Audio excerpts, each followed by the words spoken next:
Um vexame absoluto, um circo caótico do início ao fim. Isso foi o debate dos candidatos à presidência norte-americana ontem.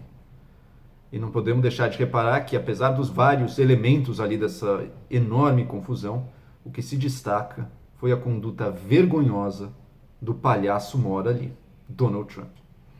E aí, pessoal, eu sou Joel Pinheiro. Já se inscrevam aqui no meu canal, cliquem no sininho, compartilhem este vídeo.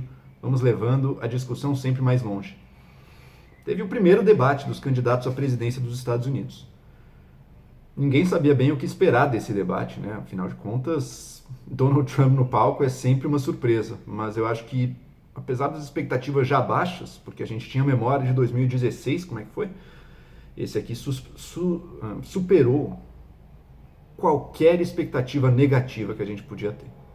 Foi um negócio absolutamente confuso, em que não saiu uma ideia, uma proposta, uma discussão relevante. Interrupções a todo momento, um falando em cima do outro, caos completo, e terminou sem que a gente, o espectador que assistiu a 1h30 lá que ele durou, saiu sem saber absolutamente nada mais, primeiro de conteúdo, de propostas acerca do que ambos trazem ali como plataformas. E sabendo talvez um pouco mais, aí sim, se é que precisava de mais informação disso, acerca do caráter e da disposição, e do temperamento e do despreparo do presidente americano. Tudo o que a gente viu, esse enorme vexame em rede nacional, que na verdade depõe contra até a nossa esperança de que os Estados Unidos possa se resolver e possa assumir essa posição de liderança mundial que ele tem. Tudo isso foi causado pelo Trump, que desde o primeiro momento não foi capaz de respeitar regras mínimas. Era interrupção na fala do Joe Biden, candidato democrata, a todo momento. Tinha até momentos do debate em que cada um deles teria 2 minutos para falar, sem interrupções do outro. Nem isso o Trump era capaz de respeitar. Ele não parava de falar, comprou briga até com o moderador, Chris Wallace, não respeitava as regras. Portanto, foi uma grande perda de tempo de 1h30. O Biden tentou trazer algumas pautas dele. Ele é um candidato normal, digamos assim. Um candidato à presidência normal vai olha, acredito nisso, vou trazer meus valores, minhas pautas, alguns pontos retóricos que eu vou fazer no debate, era isso. Tentou falar do plano dele para a saúde, que é um plano que aumenta o acesso à saúde, a seguros de saúde, inclusive públicos, para cidadãos que não podem pagar, mas não é tão radical quanto uma ala mais à esquerda do Partido Democrata, é uma coisa um pouco mais moderada. É o que a gente chama de public option. Né? As pessoas podem ter o seguro privado, mas para algumas elas vão ter a opção também do seguro público. Tentou falar um pouco do meio ambiente, de propostas que ele tem na área de desenvolvimento sustentável.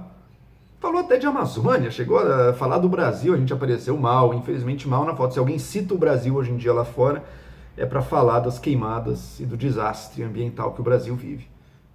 Mas em todos esses casos, ele não conseguiu desenvolver nada. Por quê? Porque ele tenta trazer um número, alguma proposta, e imediatamente é interrompido com mentiras, com acusações.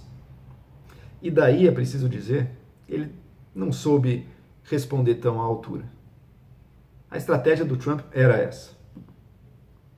O Trump sabe que se ele for ficar no campo de conteúdo, de entender minimamente os assuntos mais relevantes do país, é óbvio que ele não tem nada, é óbvio que ele não sabe nada. E isso é algo que é mostrado por pessoas que trabalharam junto a ele. Pessoas que estiveram junto do Trump na Secretaria de Estado, na Segurança Nacional, que saem do governo descabelados de desespero pelo nível que eles veem do chefe de Estado do país. Então o Trump, sem conteúdo nenhum, qual que é a única estratégia que sobra para ele? Causar, tumultuar. E no tumulto, passar a imagem dele como o mais forte, o que tem mais energia. De fato, ele tem mais energia para ficar falando sem parar um minuto. Mas ele exagerou tanto na dose aí que eu acho que nem os republicanos, nem os defensores dele tiveram a cara de pau de elogiar muito. Foi uma conduta assim realmente vergonhosa. Vergonhosa. Eu estou acostumado em debater o dia a dia no rádio, eu sei que interrupções acontecem, mas foi além de qualquer limite. Foi além de qualquer mínimo respeito que ele pudesse ter ali. Tudo para tentar se mostrar, ok, eu sou o dominante, eu sou o que vai resolver. Mas já temos 4 anos de Trump. A gente vê como essa posição de bravata, de eu sou o machão do boteco aqui, como isso não corresponde à capacidade de fato de entregar. Olha a situação internacional dos Estados Unidos. É muito pior hoje em dia, a situação comercial. O que os Estados Unidos ganhou com relação à China? Nada até agora. Ele conseguiu criar muita má vontade com relação aos seus aliados. O que o Trump fez de positivo? A única coisa que ele tem para mostrar é a economia de fato estava com o desemprego e estava crescendo, desemprego baixo e crescendo antes da pandemia. Agora, isso é a mesma coisa que a Dilma tinha em 2014, né? Graças a déficits públicos, ele chutou o balde do déficit, o governo gasta muito mais do que arrecada, a economia está super aquecida, o desemprego estava baixo antes da pandemia. É isso. Chegou a crise, tudo aquilo desmoronou.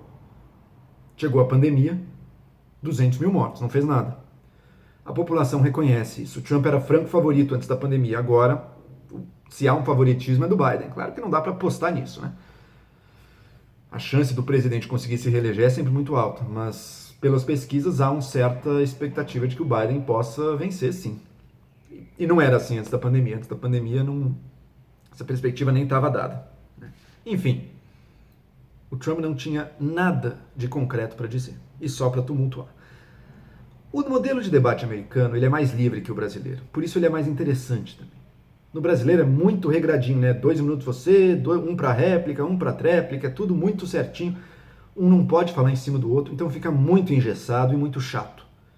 O debate ele tem que ser um mix de você poder discutir um pouco de ideias e propostas, mas também ver as pessoas que estão ali, como é que ele age, como é que ele é. O americano permite isso, porque ele tem mais liberdade. O moderador tem que apenas garantir tempos de fala mais ou menos iguais ali, fora alguns aumentos de fala assim, realmente separado. Só que para isso funcionar, você precisa de 2 coisas. Primeiro, você precisa de um moderador com pulso firme.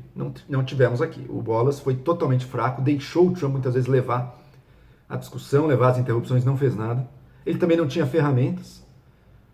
A Associação Americana que cuida de organizar os debates agora já está vendo, não, o moderador precisa ter, por exemplo, o botão do mudo. Ele precisa poder silenciar o candidato.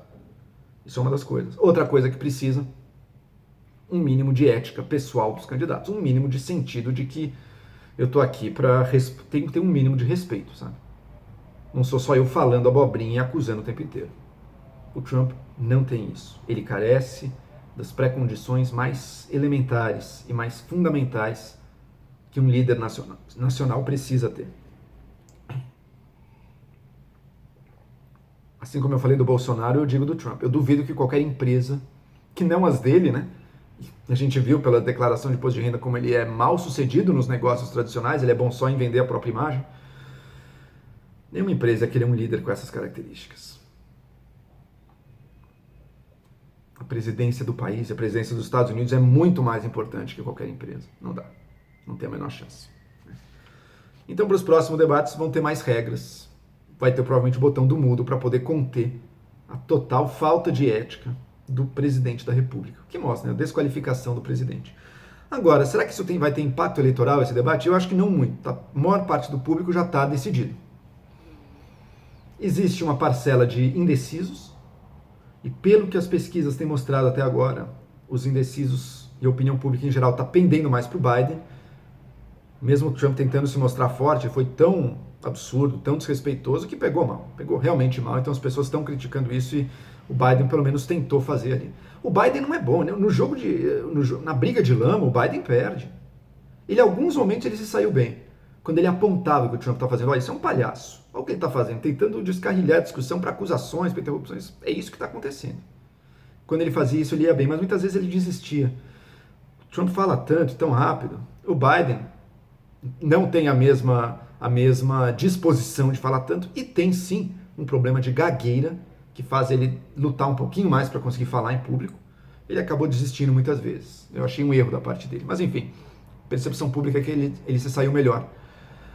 Agora, no outro lado da estratégia política americana, que é o candidato estimular sua base a ir votar nele, o Biden certamente não deve ter sido muito bom. Ninguém deve ter saído empolgado com o Biden desse debate, viu? Pelo contrário. Ele passou uma imagem de mais fraqueza, mais fragilidade, mais idade. Embora uma pessoa muito mais séria, muito mais capacitada para o cargo. Ninguém deve ter ficado muito animado com ele. O que pode acontecer é, parte do eleitorado americano constatando, se é que fosse preciso, mais uma vez, o tamanho do descalabro e da completa imoralidade que é ter o Trump na presidência, talvez se sintam mais motivados a votar contra ele. Vamos ver. 3 de novembro está próximo. O futuro dos Estados Unidos e, por consequência, do resto do mundo vai ser decidido nessas eleições. Se o Trump vencer, os piores vícios dele vão ter livre curso no governo. É um motivo de preocupação para todos nós. Inclusive para o Brasil, inclusive para o Brasil do Bolsonaro. Mas isso eu vou tratar em outro vídeo. É isso aí, até a próxima.